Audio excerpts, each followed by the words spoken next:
Hey there, bosses. Corey from the Being Boss team here. I'm popping in to let you know about a new way for you to stay up to date in the world as a creative entrepreneur. Brood. Brood is a weekly email curated by the Being Boss team just for you. We share articles, podcasts, and resources from around the internet on the topics of mindset, money, and productivity to help you show up and do the work in your business. Learn more and sign up for free at beingboss.club/brood. That's beingboss.club/BREWED.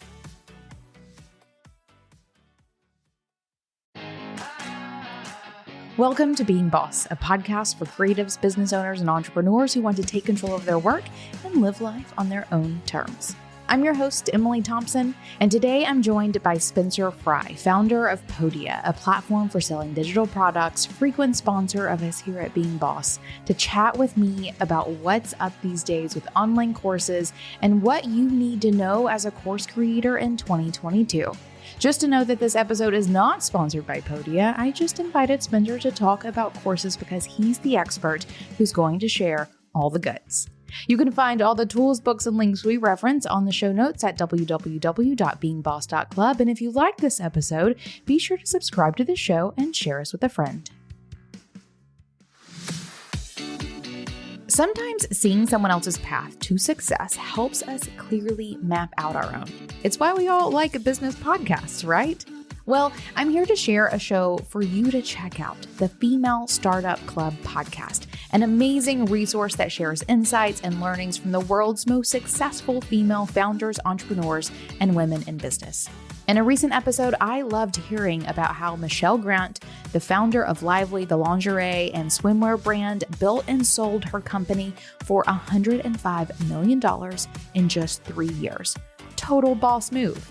So if you're looking for a new pod to inspire your next steps, listen to the Female Startup Club podcast wherever you get your podcasts.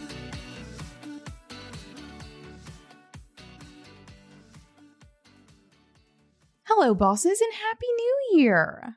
Around here, the publishing of this episode marks the completion of our 7th year of sharing this podcast with you and the entrance into our 8th, which totally blows me away. I am so grateful to all of you listeners for continuing to show up here and in the Being Boss community, and most importantly, for continuing to show up in your own businesses to blaze this trail of creative entrepreneurship. You should definitely know that I am so excited to be marching right into this 8th year of this show and am more excited about some of the goodies that we have coming for you in the next couple of months, starting with today's episode. As we dive into this new year, I wanted to kick us off with some of the most helpful content I could imagine to get you going right here in January. So the team and I put together a sort of series of episodes sharing the must-know stuff happening in the areas that affect our creative, mostly online businesses. So starting right here in this episode and following us through this entire month, I am sharing conversations with you that I've had with experts in various fields about what you need to know as you begin 2022. The series includes the topics of social media, business, legal, and podcasts, and begins right here, right now, with an element of online business that I'd argue every single one of us has either been a customer of or a creator of, and that is online courses. Today, I'm joined by Spencer Fry, founder and CEO of online course platform Podia. Spencer has been an entrepreneur his entire life and proudly has never earned a paycheck from anyone other than himself. Previously, he co-founded 3 bootstrapped companies, Typefrag in 2003, Carbon Made in 2007, and Uncover in 2012. He is happy to help entrepreneurs whenever and wherever he can. He lives in New York City and in his spare time loves to cook and play squash. Spencer, welcome to Being Boss. Thank you very much for having me. I'm excited to chat, with you. We were just talking about how we've worked with Podia for a really long time, but I've never actually gotten to chat with you. So it's nice to be in the same Zoom room with you. Yeah, it's very nice to meet you too. Actually, I know your name, but I hadn't seen your face before. So this is nice. Well, this is my face.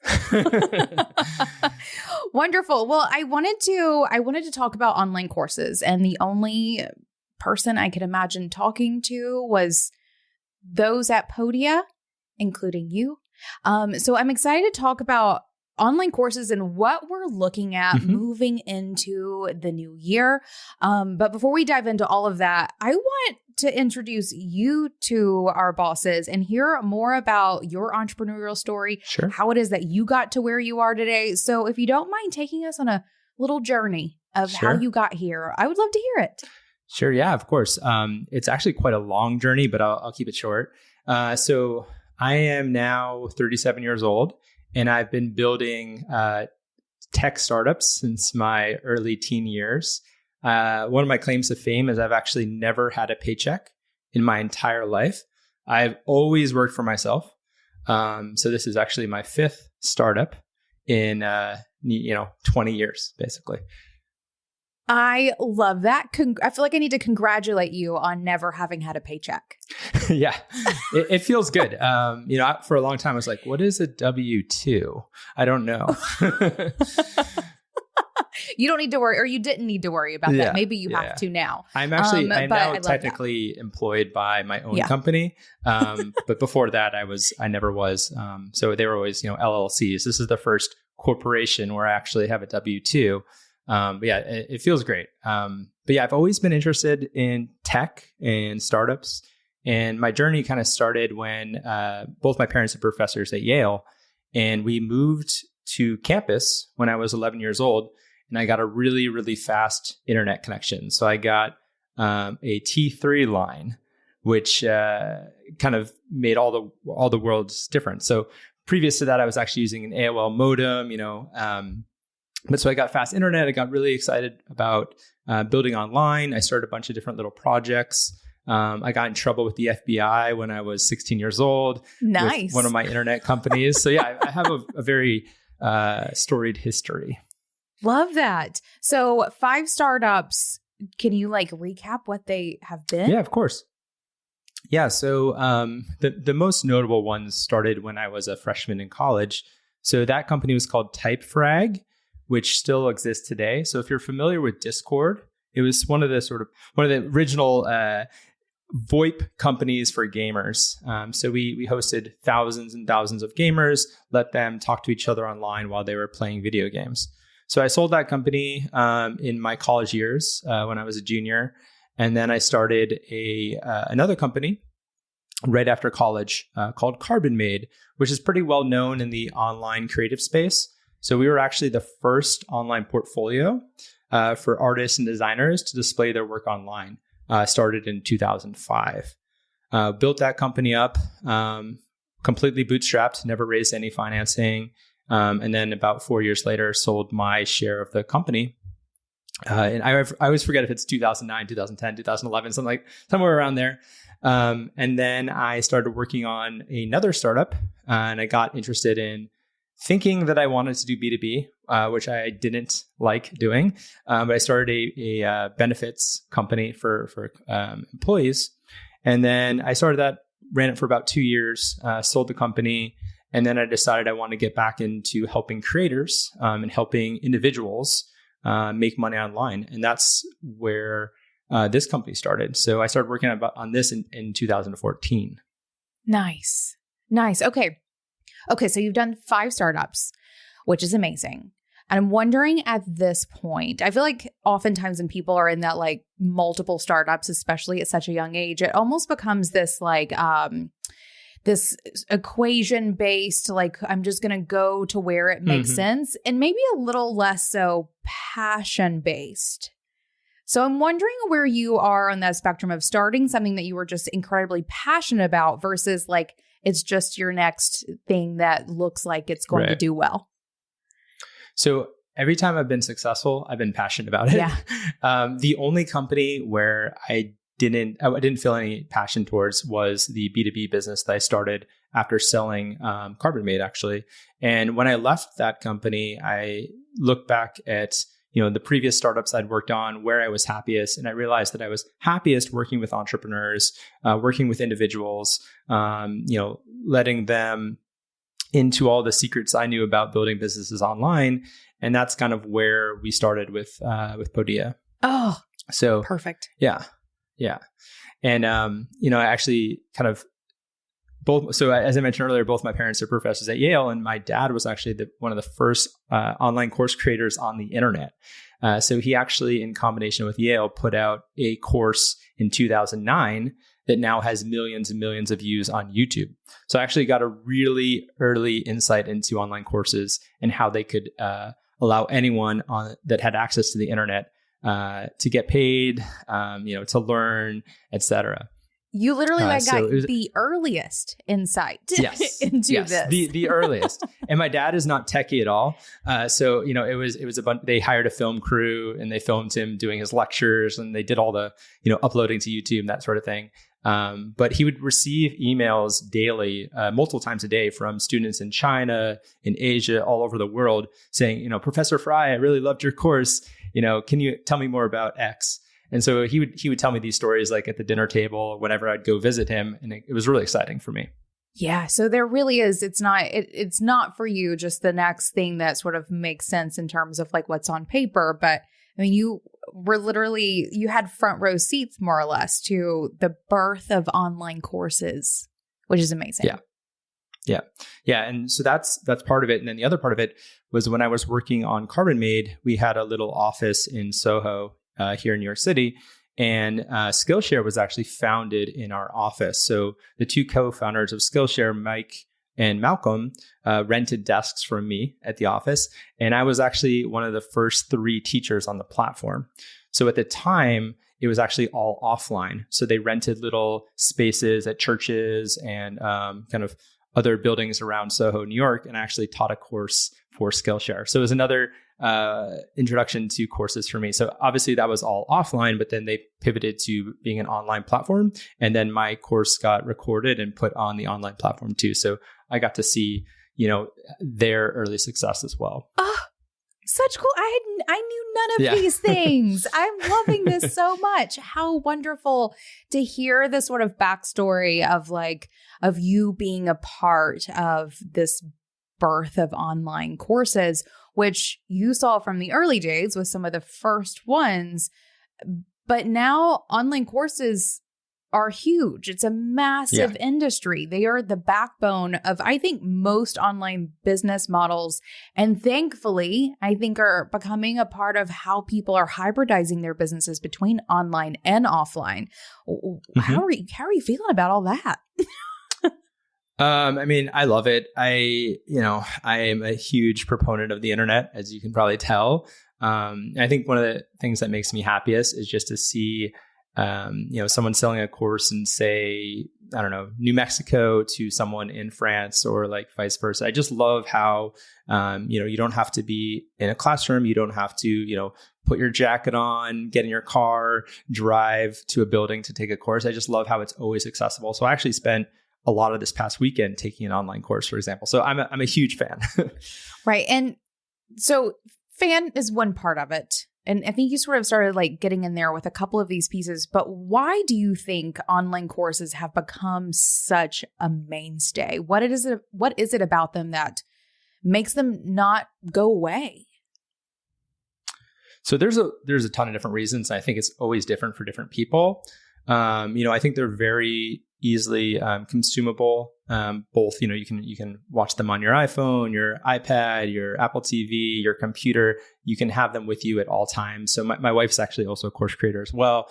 But yeah, they are, you can stop and start them, which is a really important thing, I think, for a lot of people who have very busy lives. They can find an hour between, dinner and going to sleep, or they can, spend early morning on a Saturday or something like that. So they're just very accessible. I think also they tend to be priced pretty well. Like you can learn a lot. Like the course I was taking this past weekend was $99. And I felt like after taking the course, I would have easily paid, $1,000 for this course. It was so beneficial for me as someone who loves to learn. And so I just think they have so many, different reasons why, people are fans. Yeah. And I think we'll probably get into this a little bit more, but even pre-pandemic, I imagined courses being the precursor of how we sort of update and change education on a whole. And I think pandemic probably took us into this realm where online courses weren't just being taken by people who create online courses, right? I mean, literally children were brought in and put into this sort of online education system, which I think opened the door to what we probably can't even imagine, though I'm about to pick your brain on what you can imagine. Right? I have some ideas. Right? Happens beyond that. But I agree with you. I've always seen that online courses were an amazing opportunity for us to sort of decentralize education and sort of make it easier for you to learn anything without going to an organization and giving tons of money or whatever it may be. So I love that you're sort of echoing some of those things that I've felt around online courses as well. They're also really great for the creator as well, because like most things on the internet, they can be edited and changed and updated, and they can be made better over time. And I think that's a really important thing. So for example, I know a lot of professors and teachers, they have their kind of core curriculum and they stick to it. But as an online course creator, you can constantly change and edit things on the fly. So whether it's as simple as like a typo or a broken link, or a video that maybe didn't make sense, that I can upload a new copy, replace it, or maybe like my wife, for example, just got a bunch of feedback on her course, so she's adding a bunch of bonus content. So it's always ever changing, which is really, really cool. Yeah. I also like this idea of being able to change even the content as things, come to light, or, the world changes or whatever it may be. Whereas if you're putting what into a physical book, let's say, once it's printed, it's there. And unless we do more editions, which, isn't always going to be possible, courses are something that you can go in and update in all the ways that you said, but also keep relevant as things change. Yeah. And they're also much easier for a learner, a student to consume, because they can skip around. I always found when I would read a book where I was like, where's the important part? Like, is it chapter 5, 6, 7? Where is it? With a course, you can see, typically see the table of contents of everything that's inside. You can click to it. You can watch a video. Okay, maybe it's not for me. Skip to the next one. Read text. So, you don't have to complete 100% of a course, just like you don't have to complete 100% of a book. But courses do allow you to skip around in a much easier way. Right. So courses are really amazing for the creators because it gives you tons of flexibility and ability, and you can get paid for what you know and all of those wonderful things. But also for the learner, because it's easier, it's more accessible, and it's easier for you to learn what and in the way that you most need to. Right. I love all of that. Good. And we're not selling me on courses here. No.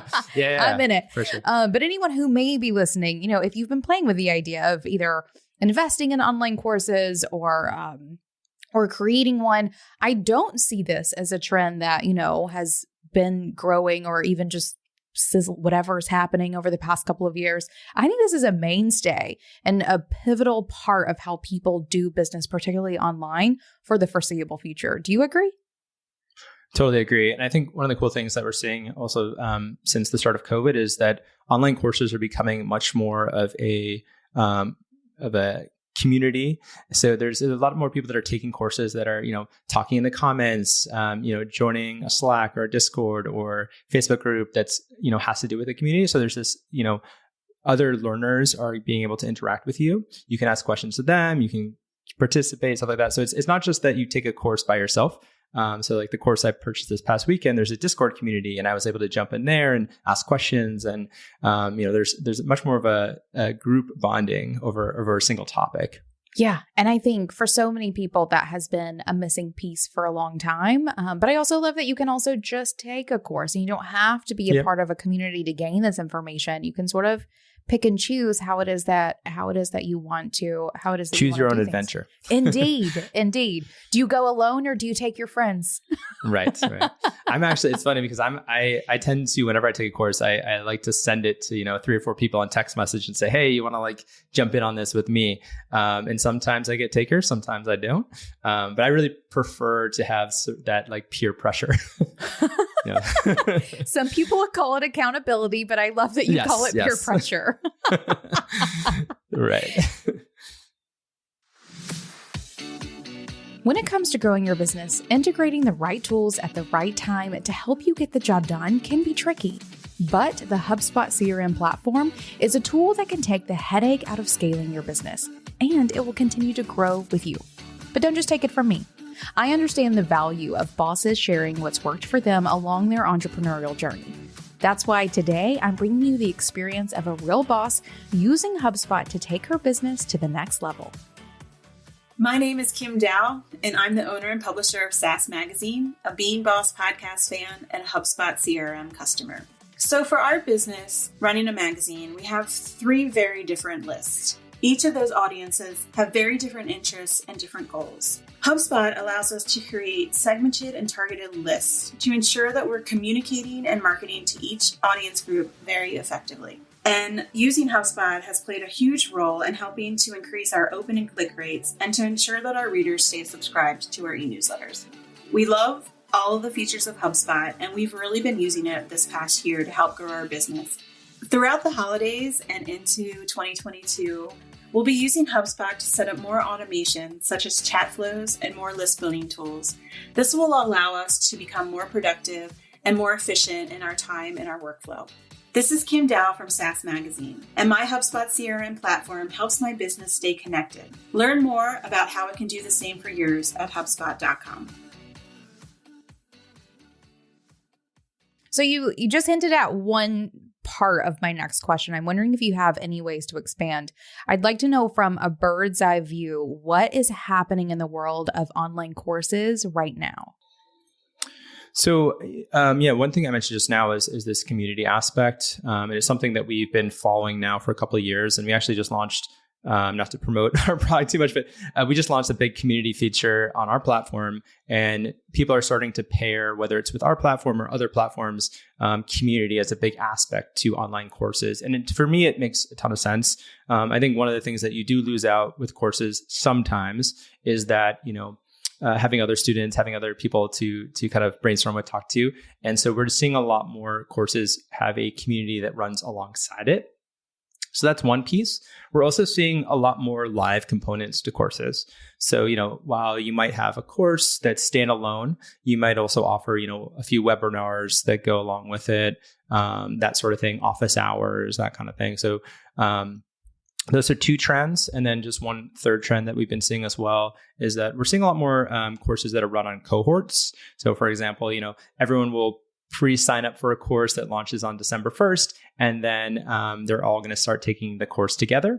And typically that's also paired with the webinars. So the instructor, the teacher will also throw in some webinars during that first few weeks. So there's a lot of things happening, but I think again, like accountability as well as community are 2 of the bigger things that we're seeing. Yeah, I think accountability has probably been the missing piece for what makes online courses work since their inception, more or less, right? You sort of have to hold yourself responsible otherwise to do the thing. And not everyone is great at doing that. Yeah. Right? So I love that the online component creates that accountability, as well as that community component creates that accountability, because I feel like that sort of heals the problem that most creators find when getting their students through it to reap the benefits of, engaging with a course. And that otherwise this is also just sort of healing like a pandemic thing where we just want to hang out with people.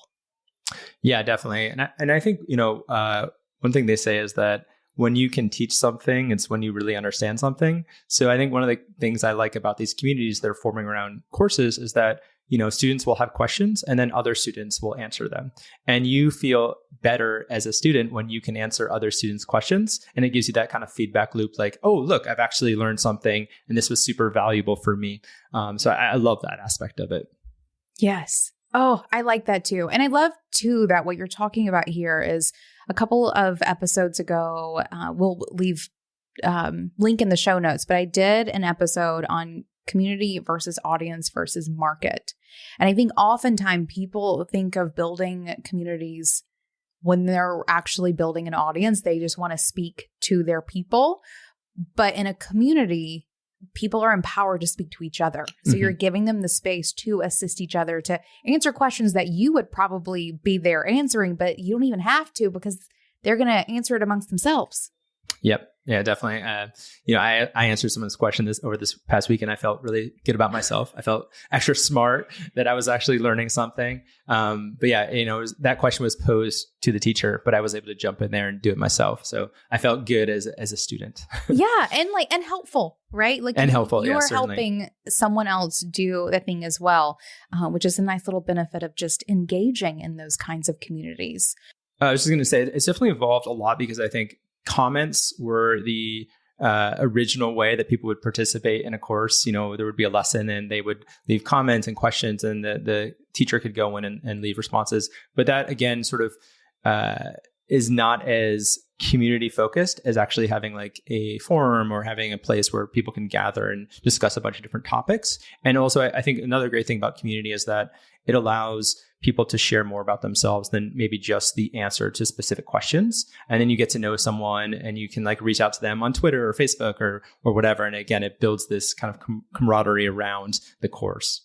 Yeah, which is just going to influence everyone's, positively influence everyone's outcome from taking the course. Some great benefits there of adding community to your courses. I love that. Perfect. So, okay, I do want to talk about this people connection situation. Do you see this changing, disappearing when we can all hang out again? Or do you see this being something that the pandemic perhaps initiated, but has a longer lifespan? And what do you imagine that looking like? Yeah, I mean, I don't see it going anywhere. I think that people may go back to more in-person things, obviously. But I don't think they're going to do that and not do the online component, not do the online community component. I think that's just such a part of the way we live our lives these days. So I don't see that changing. I also think that, you can have two different types of friends. You can have the friends that you see, around town, around your city, that you meet and you have a different relationship than maybe some of the people that you meet in like an online community around a specific topic. So, the course I was taking this past weekend, I don't know anyone really in the offline world that would be able to talk to me about that. Right. But people on the online world, I can, communicate with them over Discord or over the community feature that we have. And so, yeah, it's just a different, group of people. Yeah. I agree with that. I hadn't really thought about it, but as you were saying it, I agree because you're right. And as someone too, who has been doing living part of my life online for 15-ish years, I definitely have online friends and offline friends, right? Yeah. And that won't be going away when I can hang out with my offline friends again. Exactly. Like most of my offline friends aren't in tech, so they don't even know really what I do. Yeah. Like, oh, okay, Spencer, computer nerd. And then I have online friends that I've known for 10 to 15 years where we've only met in person maybe once or twice. And some people never, but we share similar, interests that are online. So, I think it's great. And I don't think it's going to go away. I think courses just give you access to more different types of people that are maybe similar to you and share similar interests. Yeah. Oh, I love that. Okay. Then let's zoom in a lot, because what I do want to focus on is we talked sort of what is happening right now, 2022, as we go into it in courses. But let's zoom into what it is that course creators can actually do. What should we be focusing our energy on when it comes to online courses right here, right now? Sure. So more tactically? Yeah, always. Yeah. So this is actually good timing because we just released a huge survey where we talked to over 18,000 course creators and who have collectively over 130,000 courses. And one of the things that we realized through the data was that is around pricing courses. So I think one thing that people get kind of maybe get wrong when they're first starting is they feel like they need to either underprice their course or overprice their course. They never know how much they should price their course for.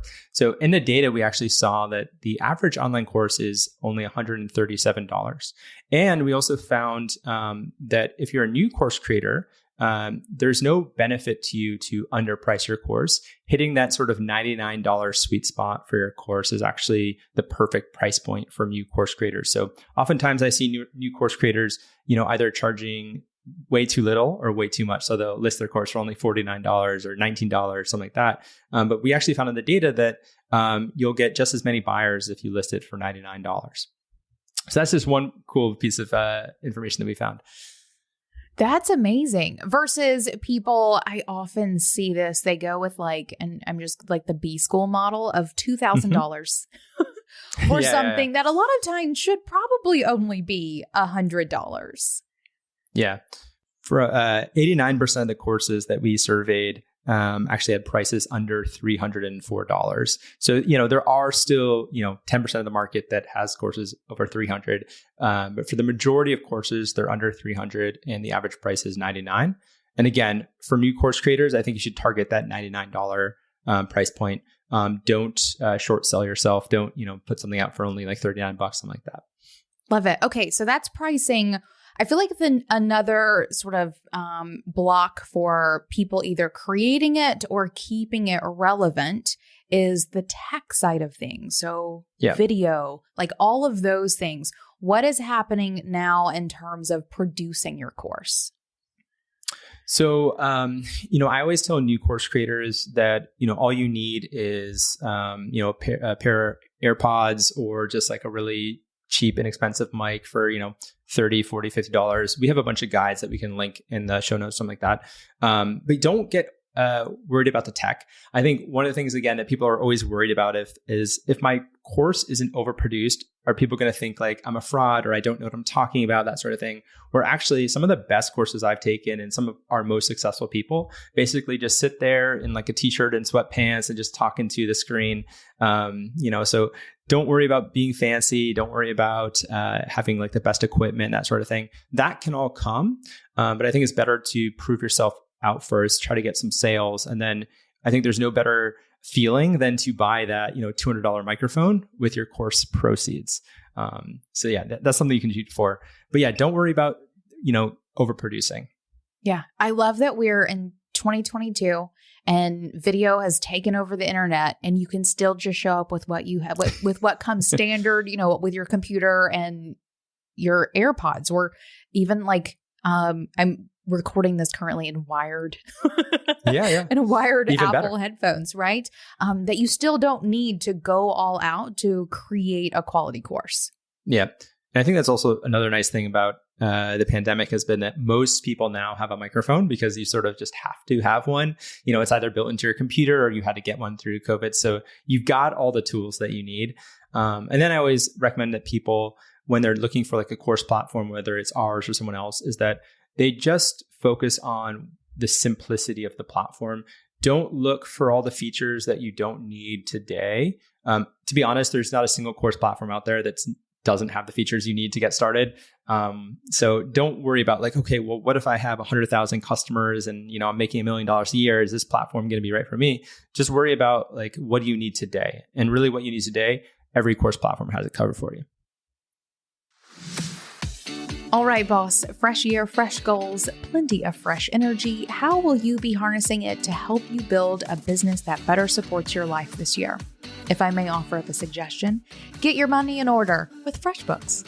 From fast and easy invoicing to automated late payment reminders and the ability to handle the hassle of currency conversion, FreshBooks is easy-to-use accounting software designed specifically with bosses like you in mind, and has plans designed for all types of small businesses. So whether you offer a service, are a creative agency, or a podcast like us, you can choose a plan that's right for you.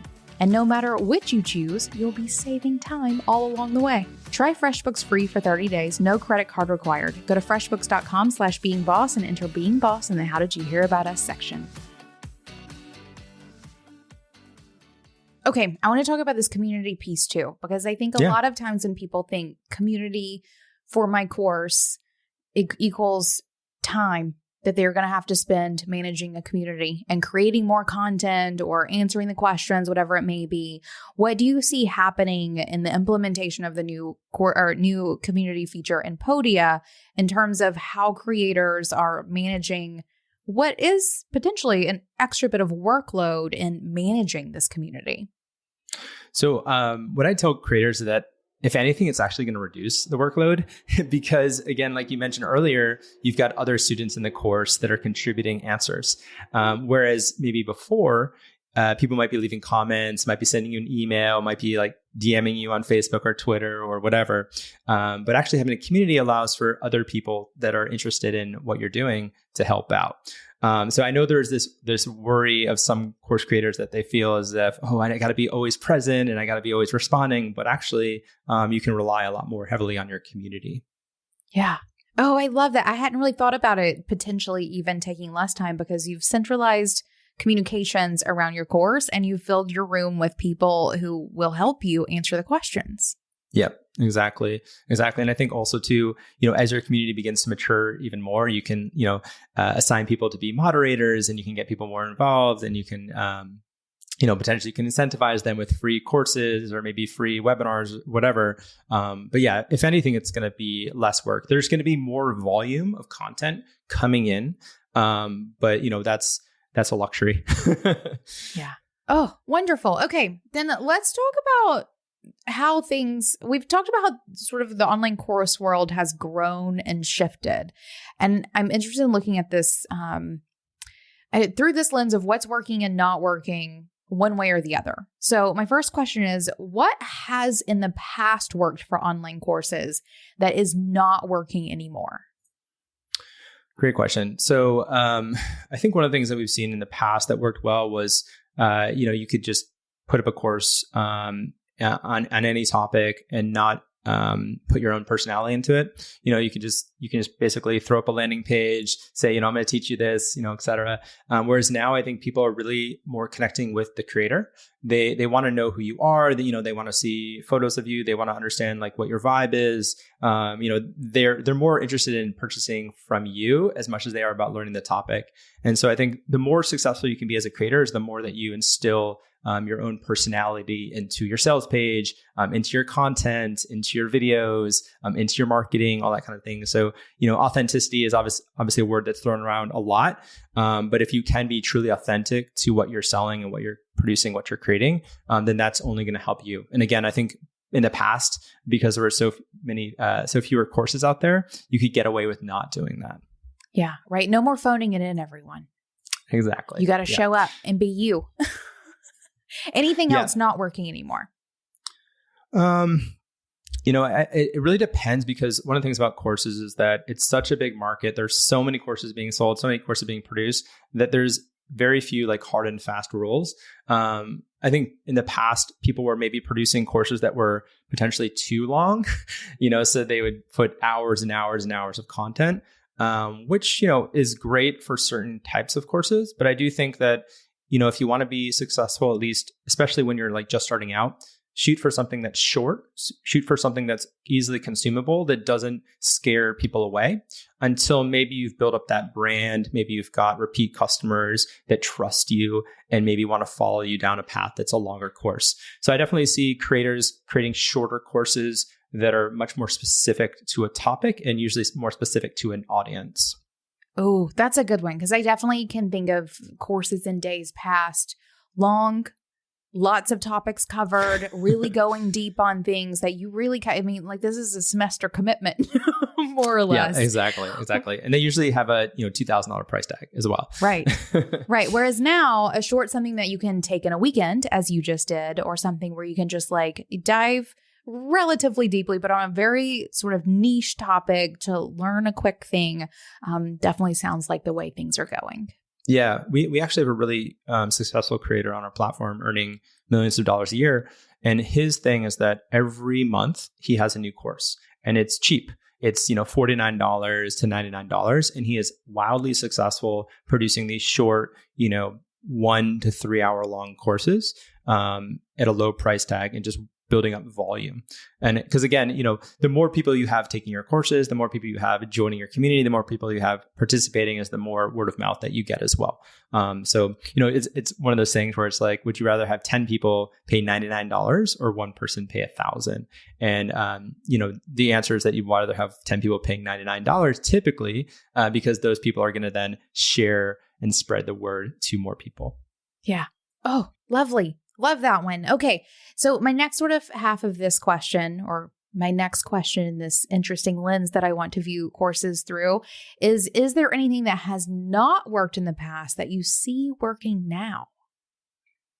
I think as I mentioned earlier too, is that there's nothing like very specific I can point to for that, because there are, again, there's so many courses out there and so many people are successful at different things. And then, some markets prefer it some way, other markets prefer it other ways.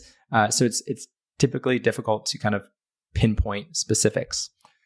Yeah. Well, and I even love the example you just gave of the person who was creating all of these courses, because I feel like 5 years ago, we would have said, take everything you know, put it in one master course. Yep.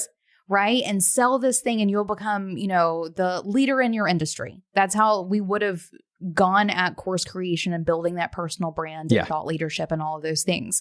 But what's happening now is sort of the exact opposite, at least in this case, where someone's coming in just doing quick little things every single month and it sounds like is making bank doing it. Yeah, definitely. One other thing actually I will mention is that it's course related, but we are seeing more and more creators diversifying their product offerings. So, they'll have a course, but then they'll also have a digital download. They'll also have like a webinar for sale. They'll also have like a coaching session for sale as well too. And those all feed into each other really well. And you get customers that are at different parts of their journey. So maybe you have someone who's timid about joining your online course right off the bat. So they want to do like a live session with you first. Or maybe they want to see whether or not you're an authority, so they'll purchase a digital download before they start your course. So we are seeing more and more creators diversifying the types of products that they sell. Yeah. And I think too, that even plays into the accessibility piece that's become so important in the online realm over the past couple of years of not everyone can sit and just watch some videos and learn a thing, right? They want that one-on-one time, or they want the community aspect, or, whatever it may be. I love that there is this availability that we have to engage with creators and or consume content in a way that better fits how it is that we need to do so. Yeah, exactly. And I think just to harp on that point for one more minute, it's nice to also have courses and products at different price points too, as you mentioned, because, again, you can get people started early at a low cost. And then maybe you do have a signature course that's, $500 or $999, something like that. But that often takes a lot more trust for someone to purchase. So again, just getting more people into the funnel sooner at like an easier price point is nice as well. Yeah. So online courses are really becoming a smaller piece of an overall strategy and business in a way where in the past, I feel like you sort of had this funnel and courses were the thing, but now the thing is all like, they're all on the same playing field, more or less, if that made any sense. 100%. When we started the business in 2014, we only had courses. That was the only type of digital product that you can sell. And now we have 5 different types of digital products that you can sell: courses, downloads, community, webinars, and coaching. And we have seen courses grow, extremely well on our platform and just across the industry. But we're also seeing a lot of other types of digital products grow just as quickly. And so I think one of the great things about that is that, again, like you mentioned, not everyone wants to sit down and take a course. A lot of people do, but they are really looking to purchase into a creator. They're learning, they want to get to know that person. They want to be part of that person's ecosystem, whether that's, starting with a digital download or a course or community or webinar, et cetera. But yeah, we are seeing creators that are diversifying a lot more their entire kind of portfolio of products.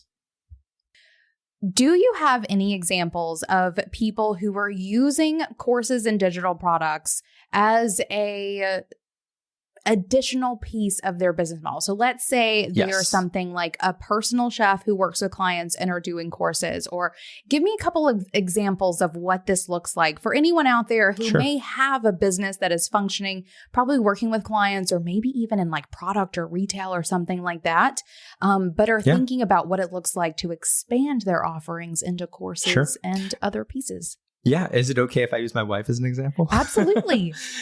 So yes, just a quick background. So she worked in an ad agency until around 2014, 2015. And then she went off on her own and started a freelancing business. So she's a copywriter by trade. And so for the first 2-3 years of her freelance business, she was just completely working with clients. She never had time for herself to build out her own products, that kind of thing. And then about 3 years ago, so about a year before COVID started, she was like, look, I see you like selling this product. All these creators are becoming rich on your platform. I want to get into that too. So she started actually building out digital products. And so she started with a very simple free digital download and how to become a freelancer. And then she started to build up that list. And then she realized that a lot of the people that were signing up for her digital download were actually copywriters as well. So then she started putting out courses on copywriting. And I think she's got a few now, like $99, $4.99, something like that. And then she began to continue to build up her list. And now she's actually starting to sell webinars as well. So that's like a new thing for her. And her goal is by the end of next year to shift all of her income from her freelance to her digital business. So she's been working really, really hard at that. She's built up her list, I think, to now like over 2,000 people from zero a couple of years ago. And it's been great to see her kind of shift. And it's really funny. So she's actually got a webinar tomorrow. Actually, no, it's today, later today. And she set out the invite a couple of days ago, and she's got 99 people subscribed to her webinar. And she's just like, this is amazing. Like, I'm nervous, but I can't wait. That sort of energy. So it's been great to see her build up her business from scratch. Yeah. And I say this from experience too, there is such great joy that comes from teaching the thing that you know to people who need to know the thing that you're teaching. Totally. Oh, love it. Okay. So if anyone is thinking about doing a course, it's not too late. Courses are not over by any means. Definitely not. I mean, we always talk about this internally. I think we're at the 1% of where this is heading. Like we are really, really just at the start. Yeah. I mean, just if you think about it, like courses aren't even, they just kind of started 5 years ago. My dad was starting them in 2009, but he's a pioneer. Yeah. But yeah, it's been really only 4 or 5 years, and they've really only become popular in the last 18 months. And yeah, we're seeing like record sales from our creators. So yeah, it's really just getting started. That's amazing. And it's funny. I feel like in the online world, we think 5 years, that's so old. Right? Like how ancient is that? But in the grand scheme of business, let's say, industries span generations. And if this is an industry, we are literally just at the very beginning. You're right, 1%. Yeah. That's where we are. And I had to remind myself the other day that, we've really only been doing things on the internet for like 20, 25 years. Yeah. But really more seriously, like the last 10 years. Like, and this isn't going away. Like, I don't think we're going to turn the internet off next year. And so we're certainly not going to turn online courses off because, learning online is one of the best ways, if not the best way to learn. So yeah, definitely not going anywhere. No, it's not. It's so funny to think because I think the same thing as well, but we're just at the very beginning of seeing what this internet thing is going to do. And I think that online learning better be the future of learning in all ways. It has to be. Yep. I don't want to go back to a classroom with a little desk that I can't put my legs under or anything like that. Right. Or just like, how uncomfortable is that seat? No, definitely. Oh, got back pain just thinking about it. Right. I agree. I think too that the connection, the removing of the geographic boundaries that connects those of us who want to learn something with the people who can teach it is the magical thing about online courses. And now that is similar to like you have online friends, you're not going to leave them because you're going to go back to your offline friends. I think we're not going to walk away from that. And then it's just going to grow. With that in mind, I'm wondering if you have any recommendations. If anyone is if any bosses listening to this are wanting to start a course right now, what does it look like? Or where should they get started? And or what should bosses be thinking about moving into this year when it comes to adding or improving online courses in their business model? So we actually just finished a 10 video YouTube series that answers this exact question. So we can put in the show notes for you. That's a video series. We also have a written guide that's really, really helpful. We've had hundreds of thousands of people go through it. So let me share those resources because they'll do a much better job than I can. Perfect. But yeah, the YouTube series is phenomenal. So I definitely recommend it. Yeah. I mean, I think if anyone, the takeaway you all need is that courses are not done. If you've been itching to start one, get started and keep it simple. I do love that we are in this place where the fluff has been removed. We're not expected to have full production, 18-hour courses. We can just come in, teach the thing super quickly, move on, and benefit everyone who's interested in it. Yeah. I always tell first-time creators that the goal is to hit the publish button and you have to get there as fast as possible. Whether it's one video, whether it's just a text lesson, whatever it is, just smack that publish button and then you can always improve it over time. I love it. And we will include resources to all of the things that Spencer has mentioned and some other resources that we pull out from this conversation in the show notes. You can find those at beingboss.club. Spencer, where can people find more about you? So I am big on Twitter. That's my preferred and only social network. So twitter.com/Spencer Fry. And I'm also very available in DMs. So, I get strangers DMing me every day. So if you have any follow-up questions, happy to answer those, whether they're about courses, starting businesses, life, anything. Feel free to send me a message. Perfect. And Podia, if anyone is interested in starting their own course there. Perfect. Isabel, I do have one last question for you, if I may. This is the sneaky question that always comes at the very end. Spencer, what these days is making you feel most boss? What's making me feel most boss? Okay. Renovating a new house I bought last month. Oh, yeah. I love that. Is it? And I'm pretty clueless at it. I'm learning. Are you doing it yourself? I'm not doing the renovations, but my wife and I are trying to figure out, how do we remodel a bathroom? We don't know what to choose. I bet. So, boss in training on that one. Right. Doing something new and hard. Yes. I like it. Perfect. Spencer, this has been a treat. Thank you so much for coming and sharing this insight with us. You're so welcome. Thank you so much for having me. Of course. I just want to take a minute to shout out to all the small business owners out there, because it's hard work balancing your bottom line and taking care of a team. That's why Gusto built an easier and more affordable way to manage payroll, benefits, and more. Automatic payroll tax filing, simple direct deposits, free health insurance administration. Y'all, that's a winner. 401ks, you name it, Gusto made it simple. It's my favorite, onboarding tools that allow you to easily inform a new hire on their benefits and the policies so they walk in on day one knowing what they need to know to get started with a bang. And right now, you can get 3 months free once you run your first payroll. Just go to gusto.com/beingboss. That's gusto.com/beingboss. Now, until next time, do the work, be boss. Yeah.